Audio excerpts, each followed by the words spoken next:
Thank you very much, Malcolm. Let's take a deep breath, get ourselves centered. Welcome back, all who have been away, those of you who are returning yet again. Thank you all. Newcomers as well. We'll have a special welcome for you also. Good morning, and welcome to the Unitarian Universalist Church of the Desert. I'm Ginger Hemingway, your worship associate for today. As we begin, we acknowledge that we are on the historic homelands of the various bands of the Kaiwea people, and we honor the unique relationships that we hope emerges between our community and the indigenous people and their traditional territories. Let this acknowledgement serve as a reminder to recognize, honor, reconcile, and partner with the Kaiwea people whose lands and waters we benefit from today. In this congregation, we welcome people of all sexual orientations, gender identities, of all ages and sizes, people of all economic statuses and professions, of all physical and mental abilities, people of all races and ancestries and cultures. We welcome you wherever you come from, or whoever you love, whatever your immigration status or civic engagement. Welcome all those who will learn and grow with us as we commit together to embrace the rich and beautiful diversity of the world and to build a community centered in justice, compassion, and love. You are welcome here. We are glad you are with us this morning. We'd like to take a moment now to greet newcomers and visitors. If you're here for the first time and are comfortable, you're invited to stand or to raise your hand. The usher will come to you with a microphone.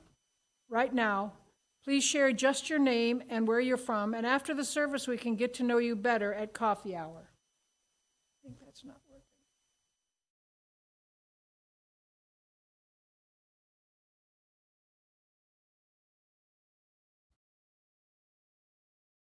Hello, I'm Jerry. This is my husband, Mariner. We are UUs from Prescott, Arizona.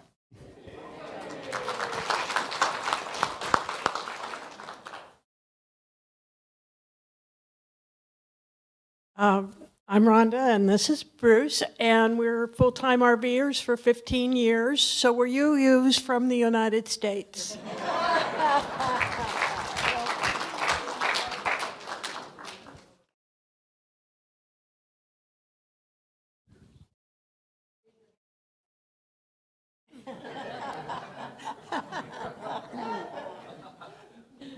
Good morning. My name is Kathy Enright, and I'm from Desert Hot Springs. Hi there. I'm Cece from Desert Hot Springs. Hi, good morning, everybody. My name is Paul Sherman, and I live in Palm Springs, and I'm celebrating 6 years in the desert next week.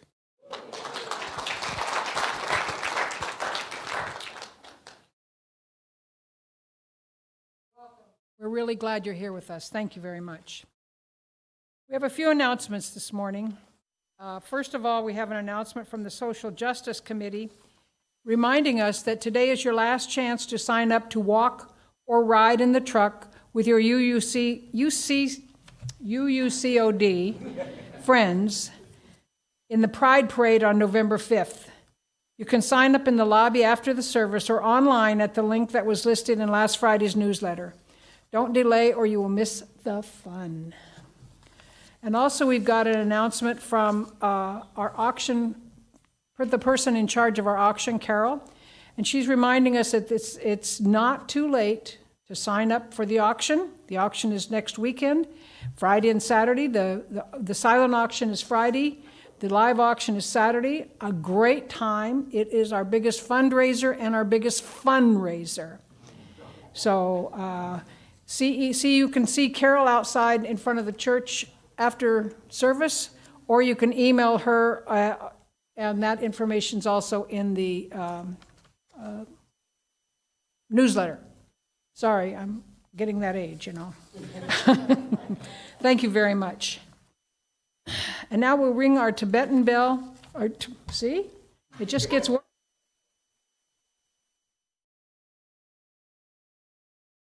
Music for centering. Thank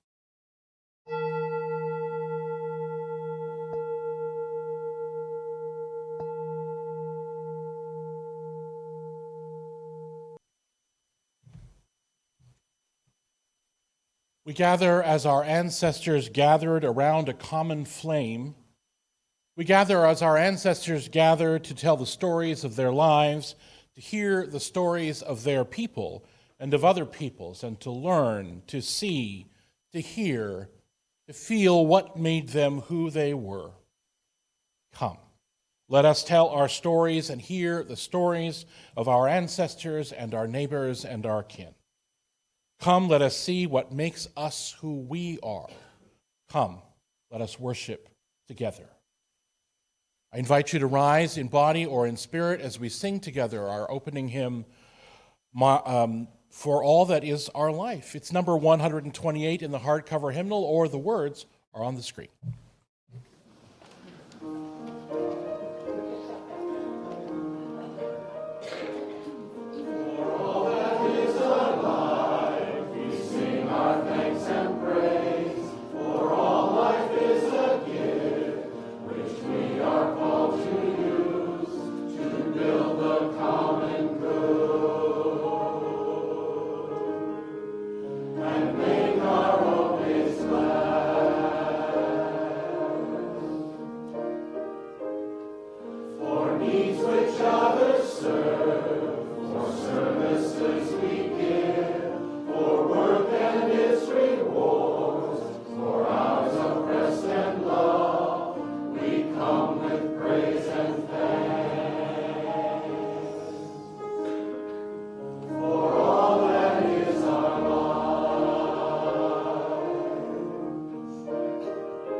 Before I go into the chalice lighting, I need to apologize publicly to Linda for making a comment about her height. That is not who I wish to be, and that is not in keeping with the UU principles, and I do apologize.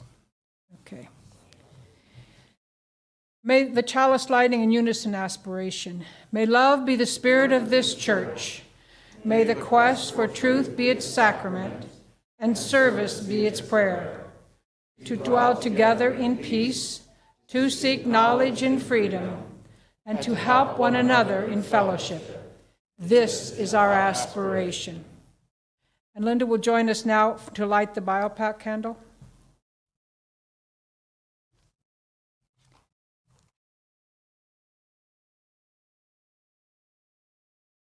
We light these candles in solidarity with Black, Indigenous, and other people of color as we make journey together towards spiritual wholeness. May we, as a beloved community, work to dismantle racism and all forms of oppression. May we live out our principles so that justice, dignity, and equity for all prevails.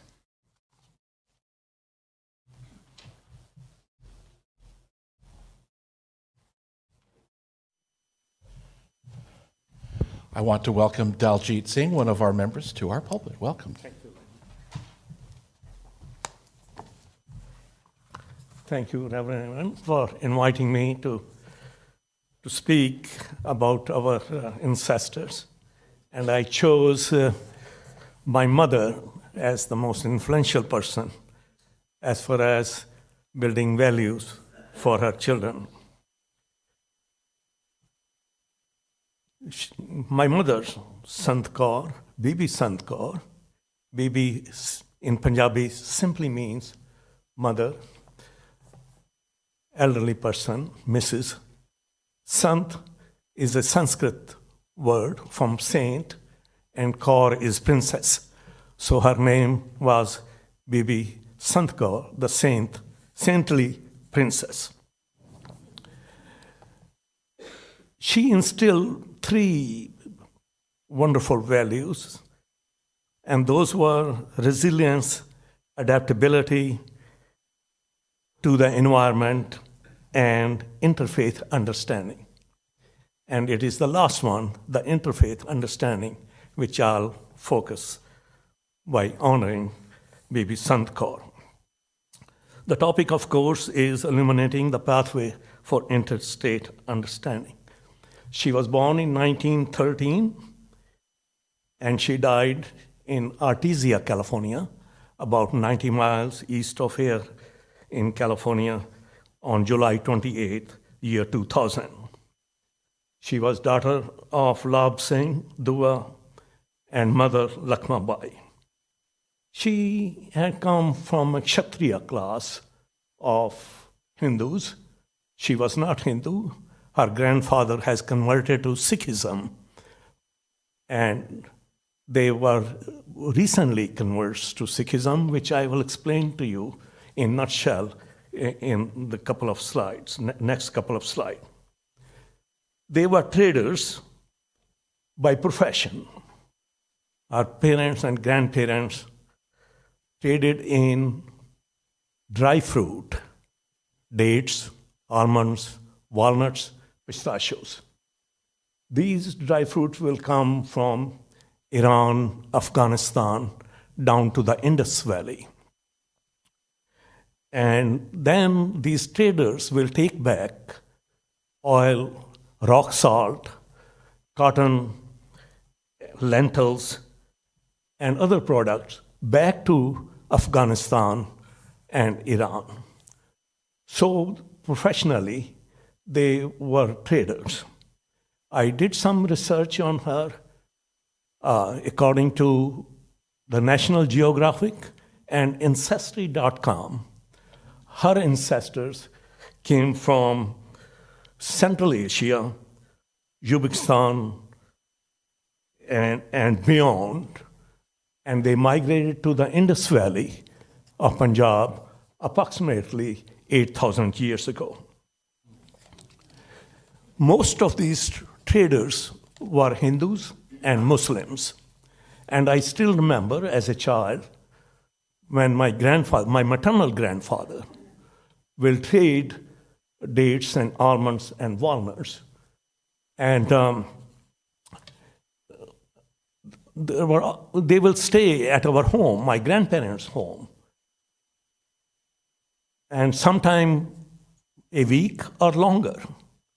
And as we all know, that Muslims don't eat pork and Hindus don't eat beef. So we could not serve them any meat. And my grandfather will tell my mother, who was only 13 years old when her mother died, is to prepare only vegetarian food. This way we are not accused of serving meat. And that was her first learning in interfaith understanding. Now, next slide. This is the road, the GT Road, which passed through GT Road, Grand Trunk Road, which was a historical road for traders. It's officially started in the 16th century, but I think it existed even before that. It was part of Silk Road, which went southeast from Kabul to Calcutta. And that's where my ancestors did the trading from Kabul to Calcutta. This road still exists and still is a trading center of northern India. Interestingly enough, Grand Trunk Road also provided for people who professed various other religion other than Islam and Hinduism. They were the Sufi Muslims, Sunni Muslims, Hindus of all castes, Brahmins, and Buddhists. They traveled on this road to profess their religion. But as I mentioned to you earlier, that my grandparents converted to Sikhism in the 18th century. Next. Just to give you briefly, in a nutshell, who are the Sikhs? Sikhs are part of the Reformation movement in Hinduism in northern India, which started in the 15th century. Guru Nanak was the founder of Sikh religion, born in 1469 in the village of Talwandi, near the city of Lahore, just a few miles outside of Lahore in Punjab in India. Now that town is known as Nankana Sahib. The foundation of Sikhism are that there is only one God and every human being can reach out to him through meditation by repeating his name in the language of their choice. Second, work and true earnings are natural to all bodied persons, and they must share their gains through the fruits of their labor with those who are not able to work due to natural or physical disabilities. Third, all persons are equal. No one is born with caste, and this was the strongest reason for the Reformation. Sikhs do not believe in caste. And a caste, according to Guru Nanak, is assigned after birth, not before birth. That it is our family which tell you what caste you are born in. People must perform all economic transactions and contracts honestly.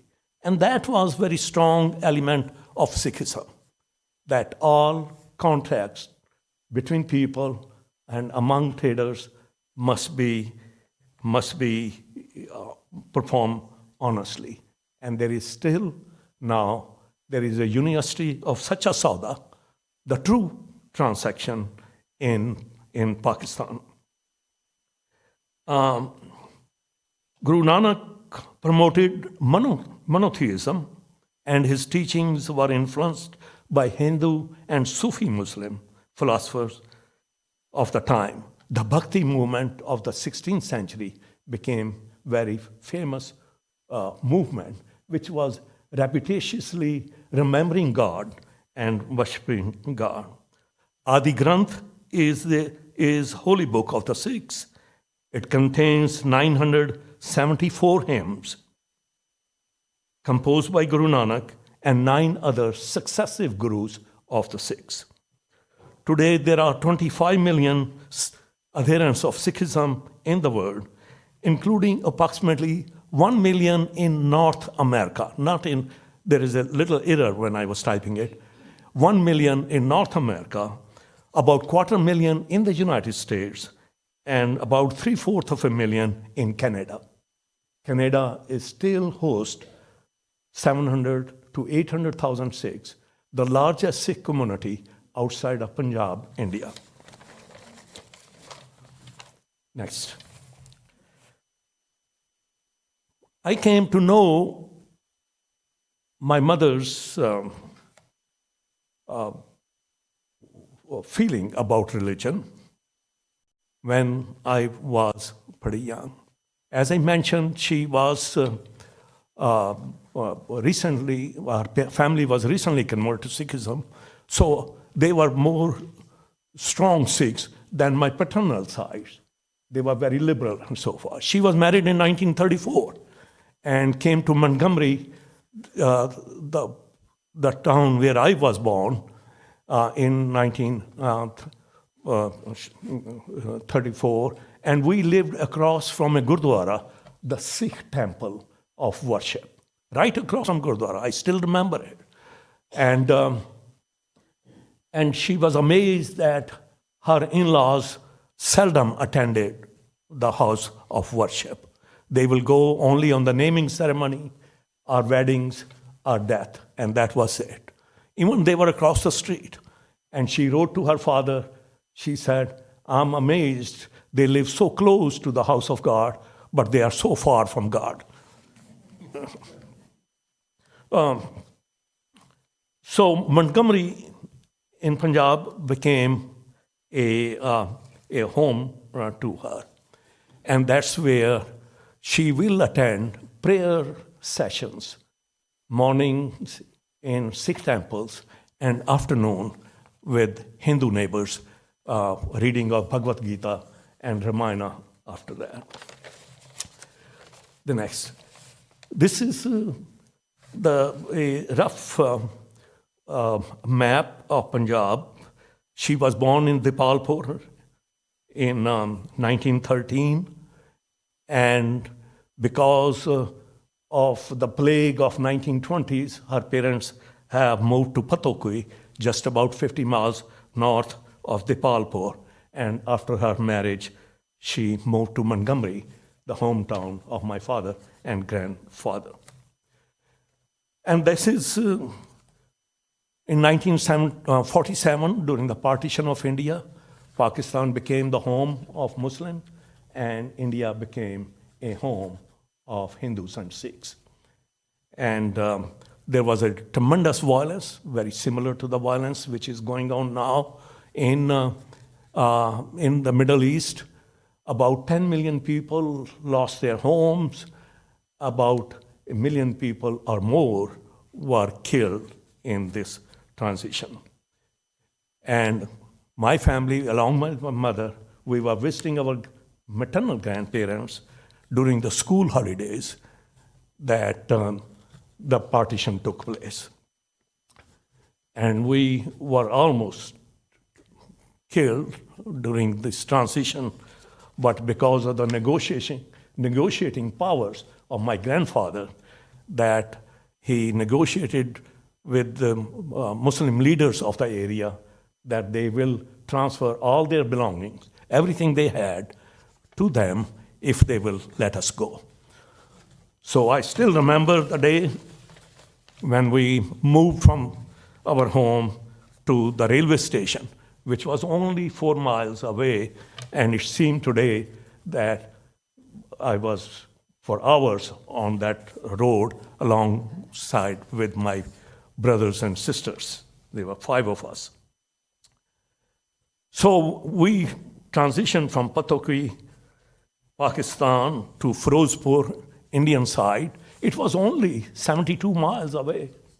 But the train, this is the photo, the next picture, next slide. This is the photo of Margaret White, the famous photographer for Life magazine. But our train, which I took, was very similar to this one. Right on the top of the train, we migrated to Firozpur.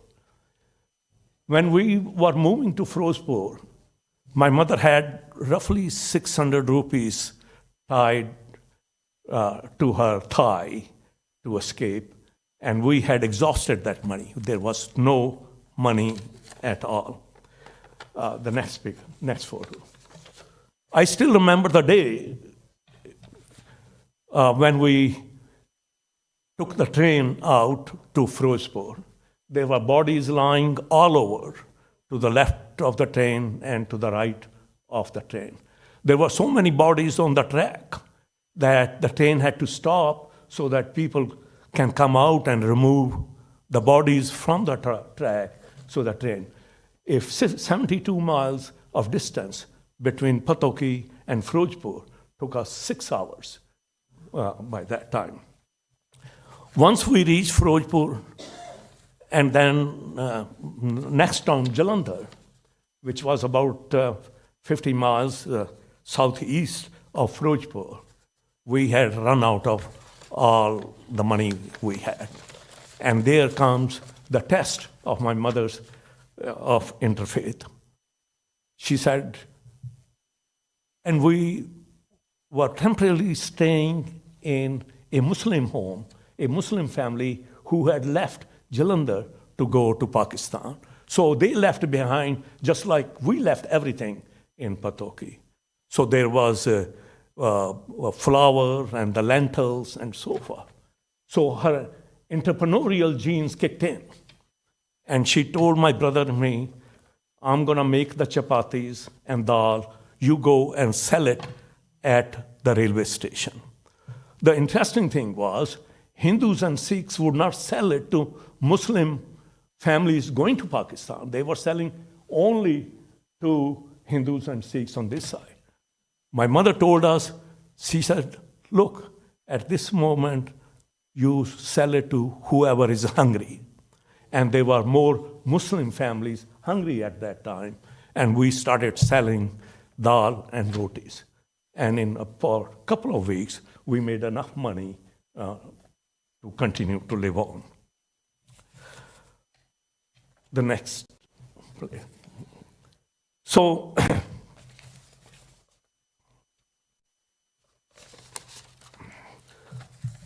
there were some very quick principles of my mother's. Respect all faith, focus on similarities among us, learn from other religious traditions and values, learn from interfaith dialogue, develop a relationship between people of different faith and know their religious persuasion and practices. Just like Mahatma Gandhi said, he said, let the wind of all faith come through your window. However, do not let the wind blow you out with it.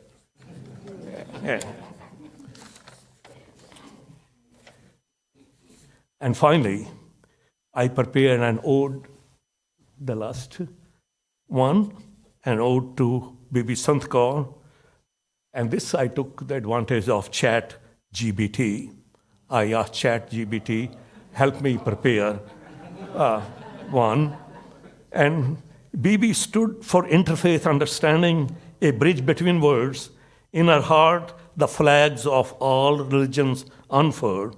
She taught us that love knows no religion, no race, that in every heart, Almighty has a dwelling place. Thank you.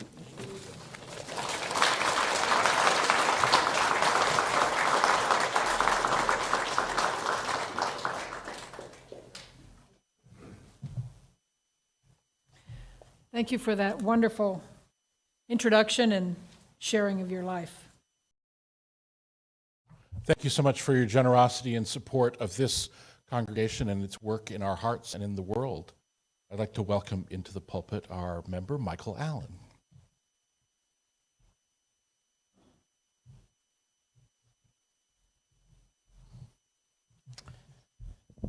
Good morning, everyone. I start with a small story. There was a community of ants, 5 ants who lived on one side of a river, and another community of 5 ants who lived on the opposite side. They decided to join make a meeting of the minds, and so they all became 10 ants.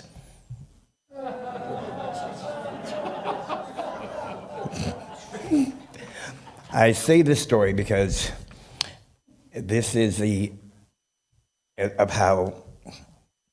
how my life was kind of, I'd say, formed and brought. My story is made up of 2 parts, and it shows a true meaning of how environment can shape you, but also what you get from sharing the DNA of those who you come from and not even know. The person that stands before you is a sum of 2 parts, 2 mothers who didn't even know each other. But because of me, I will tell you their story. I was born on July 6, 1968 in Torrance, California. And that is all the information I knew about myself as I was growing up. Looking back in hindsight, I never heard about how my birth was a joyous occasion or things that may have happened during pregnancy, such as cravings for pickles and chocolate. But it never really clicked in my head. As I explained further, my mother, Georgia May Allen, was like all traditional black mothers of the time, who had to be both the breadwinner and the person who takes care of all the discipline in the home. She decided back in 1973-ish, earlier than that, back in 1971, she decided to go into law enforcement, which was no easy task at the time. She became the first female and the first black female ever to be hired by the city of Ontario, California. Yeah. Which was a position unbeknownst to me as a teenager. That meant I had no social life. Because of course, yes. Everybody I brought home as a friend, she arrested. Yeah. So, of course, word travels fast that my place was not the fun pad.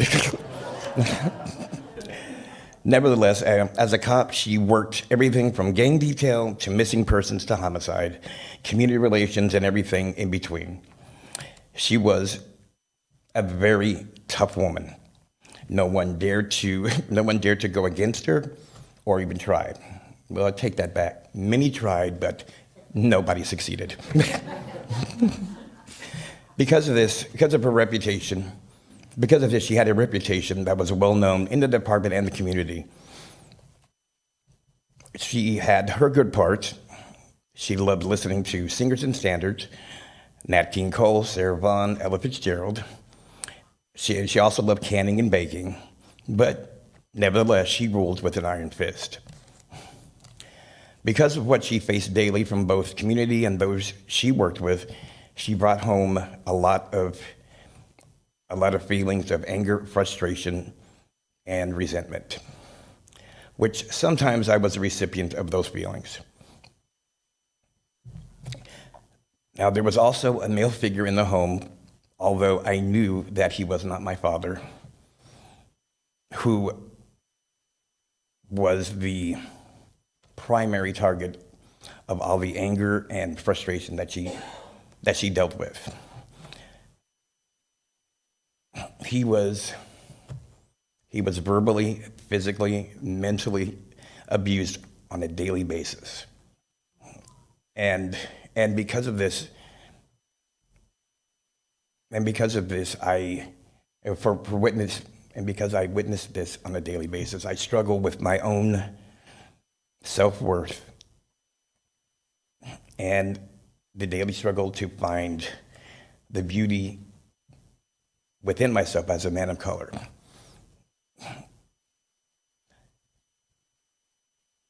Part of also the duties that I had to maintain, I had to keep good grades, which, I stayed on the dean's list. I had music honors, theater honors, but with that came my local, my daily chores, which had to be completed before she got home from work.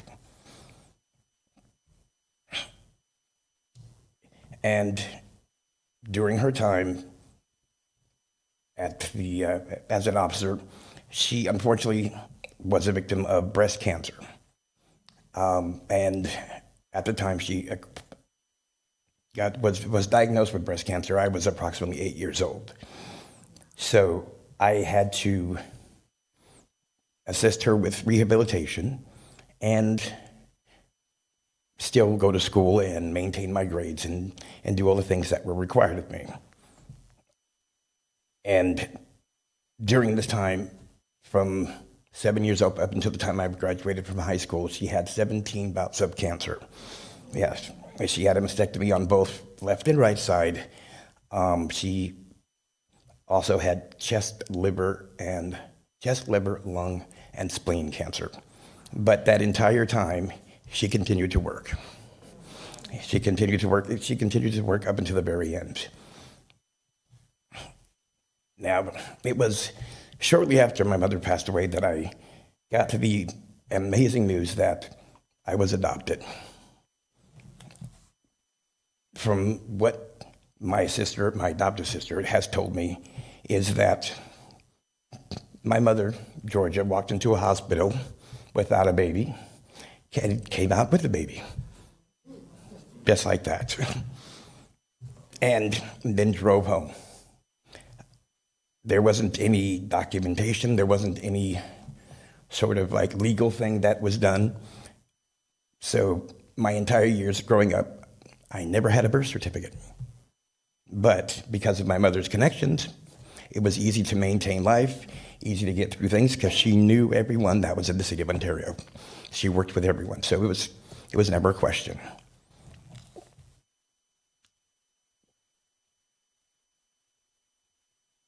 Now, as I got much older, I started to think about what my story was. Who, what is my backstory? Why, how did I come to be? Maybe there were people, I had aunts, uncles, nephews, other people that looked like me. So I decided to take on the task of trying to find my birth mother. The next slide, please.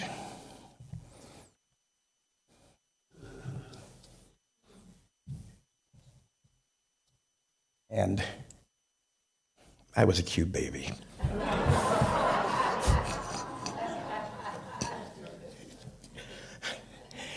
And then, so it was on December 31st of 2020, I received a call from a private investigator that she had found my mother, Marcia Jones. And on January 1st of 2021, I spoke to her, and then on January 23rd, I finally got to meet her along with my sister. Next slide, please. Yep. Surprisingly, when she received the call that I was looking for her, that was her birthday. As time progressed, I met my family and found out how large my family was. And with that, I now know where I get my love for music, the love for knowledge, my persistence, fight, and never giving up, the love of strawberry shakes. And as my mom, she was also a gamer, as I am. With the advent of Facebook, we played games back and forth. And she was also one of my biggest fans for the curating of all my playlists that I post, as a DJ. She listened to approximately 7 playlists a day, and I found out that we have about absolutely the same similar taste in music. And so in our relationship and how we got to interact, and it grew and grew. So I decided that year that I would bring them out to my family and my mother, to bring them out to the desert for her birthday and for New Year's. And finding out that when they did come out, that was the first time that my entire family had been together in 4 years.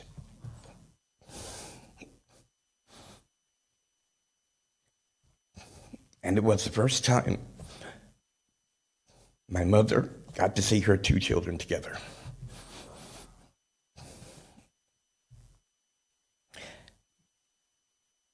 That birthday, the time was one of the most incredible things that I've ever done, and I'll always remember. Unfortunately, my time with my mother would be short, as in July of 2022, she passed away.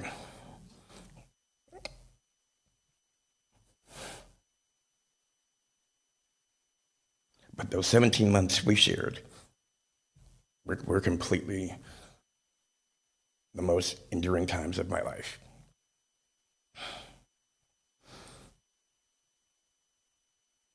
Now, at my time with my adoptive mother, and may seem a tad bit, a little bit harsh, but there were still some really strong points with growing up in a cop household. She stood her ground. She was very strong. You know, she had every reason to quit, but she did not. She worked through 17 bouts of cancer, racism, sexism, all through the 70s, you know, which she was a trailblazer before there was a trail. With my birth mother, Marcia, that was where my compassion grows. She did the hardest thing that any mother could ever do, to ensure the love and the safety of a child. She's taught me how to look at things on a much bigger scale than what's in front of me. Focus on the forest, but not the trees. Next slide, please.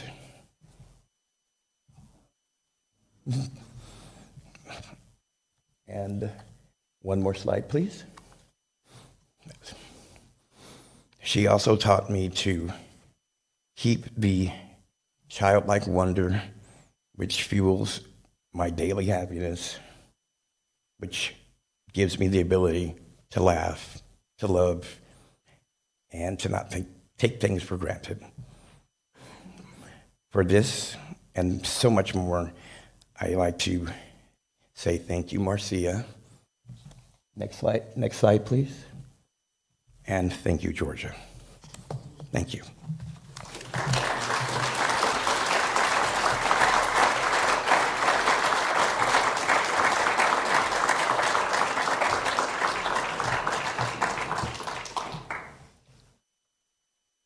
Will you take a deep breath with me, please? I am so grateful for Michael and Daljeet for bringing their ancestors, their mothers here to be with us today.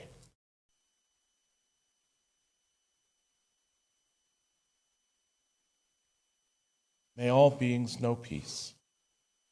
May all beings know an end to suffering. May all beings know love. Will you sing with me our hymns for meditation, Spirit of Life, Fuente de Amor?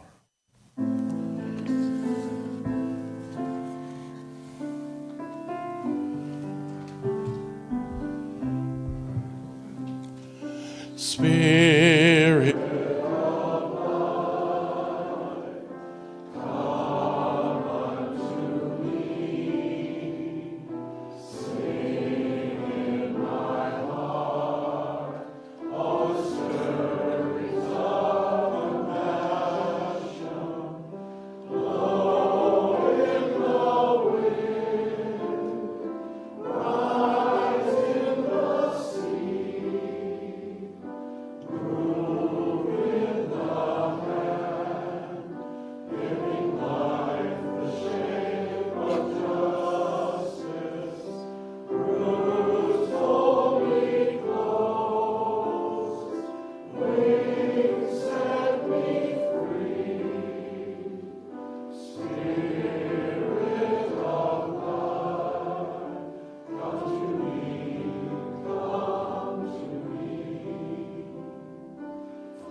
voices bring such great solace each week. Thank you. I'm so grateful, I'll say again, for Daljit and Michael's stories today, for they're more than stories. They're sharing deeply of their experience with their mothers, and they're learning from them. And sometimes our ancestors are not those of genetics and family, though. Sometimes those who are ancestors are connected to us in other ways. I was thinking of a conversation I had with a woman who was the wife of one of Mark's colleagues when he was at the University of Wisconsin. It was a faculty Christmas party, and we were talking over a plate of shortbread and rum balls, as you do. She and her husband were Chinese, and I mentioned to her, not sure why I chose to, but I mentioned to her that I'd been taking Tai Chi classes every week. And she nodded, and that she asked me quietly if my teacher was Chinese. And I could hear the subtext in the question. My teacher wasn't, I said, but, I said very quickly, I knew that her teacher and her teacher's teacher were Chinese. I had met one of them, and she had talked about them. My teacher had been very clear about who her teachers were, what her lineage was. I remember also a conversation with my piano teacher when I was in my early teens. She shared with me about my piano lineage. My teacher had studied with a famous Canadian pianist and composer named Clifford Poole, who, it turns out, had studied with the British composer Benjamin Britten. I did some of my own research later, and I realized that Britten could trace his lineage back, his piano teaching lineage back, to Beethoven himself. Now, I don't play piano like either Britten or Beethoven does. Honestly, though, I was more thrilled with the Benjamin Britten than with the Beethoven. He's a favorite composer of mine always. I asked Malcolm this week to think about music for this morning, to think about ancestors when he chose the music for today, and you'll notice the music is all English today. He shared with me that many of the pieces he played before and during this service today, he remembers his mother and his grandmother playing. So thank you, Malcolm, for bringing your story here today as well. Though we may feel it, at times we don't come out of nothing. Generation upon generation has come before us, building the world we are born into, building the homes and the families we're born into, crafting culture and tradition and habit and vision. We inherit all of this either through our genetics or the air we breathe of the culture and practice around us, or being carefully taught, carefully brought up in our families and culture. We are the inheritors of the beauty and the anguish of the lives and the world our ancestors crafted. Now, I've done very little personal genealogical research, but I know generally where my people come from and where they came through before I arrived on the scene. The majority of my ancestry is Scots-Irish, so a people who are dislocated around the British Isles by, how shall I put it, politics and famine, and who found their way to North America. I've been inspired in the past by their determination and their perseverance. And I have learned lately, through reading the work of Indigenous scholars, that the Scots-Irish, often the poorest of the colonizers of this continent, were also the violent tool used to colonize and oppress the indigenous people of this continent. This is part of the inheritance that I have from my ancestors, as was their perseverance and ability to make do. And I'm just learning how to live into my responsibility for this inheritance. As we get closer to our installation service on the 12th of November, a service where we collectively celebrate and commit to this relationship of shared ministry that we are building, I've been thinking about ministerial ancestors as well, those who taught and mentored me and those who taught and mentored them. I'm thinking about my ministerial lineage.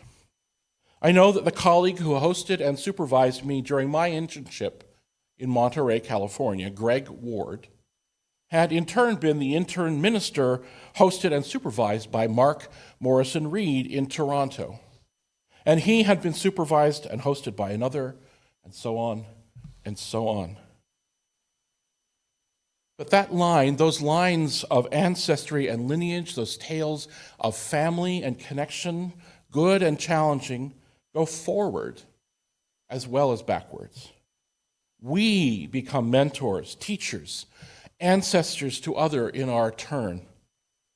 I think of the intern minister I directly supervised, Stevie, at San Diego, and how he now his own ministry, leading and teaching on the East Coast.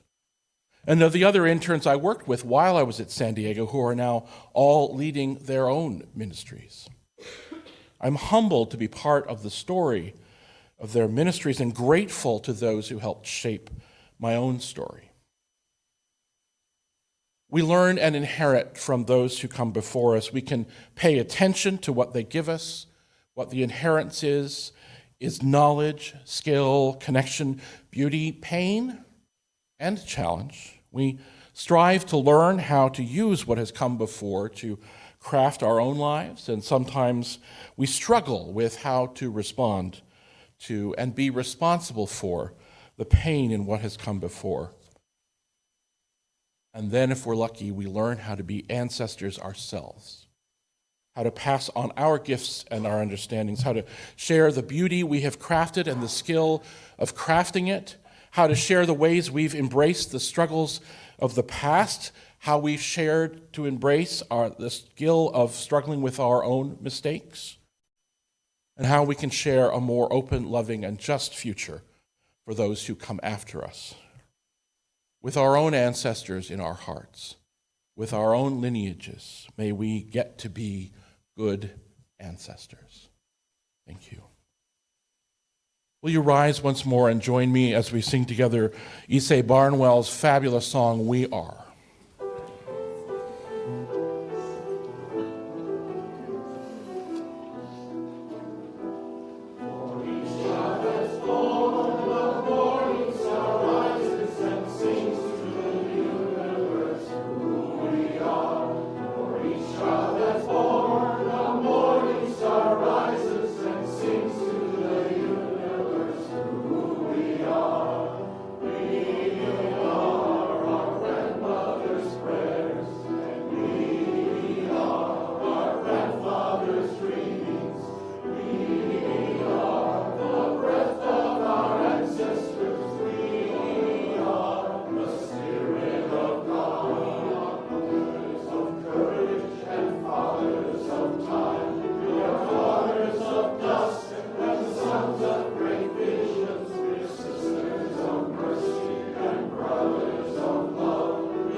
What a fabulous service.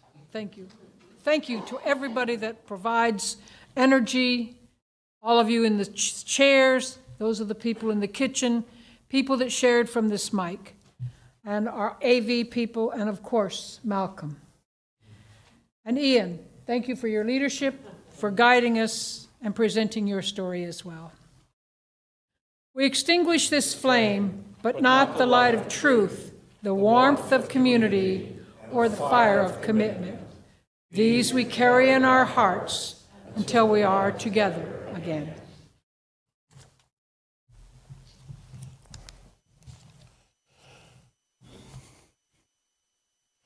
I close with these words of the Reverend Leslie Takahashi, who was a minister in the district where I did my internship while I was there, and from whom I have learned a great deal. We bring into our hearts all those who have gone before us, all those whose living in this world has prepared the soil for our living, all those whose being has enabled our being. And let us also remember those whose existence is seeded in our lives today. Not only those who are our physical descendants, but also those whose spirits inherit the love we sow, the hope we reap, and the promise we harvest. With that promise and that hope in our hearts, friends, go in peace to love and serve the world.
Oh, thank you so much. Thank you. That's very kind.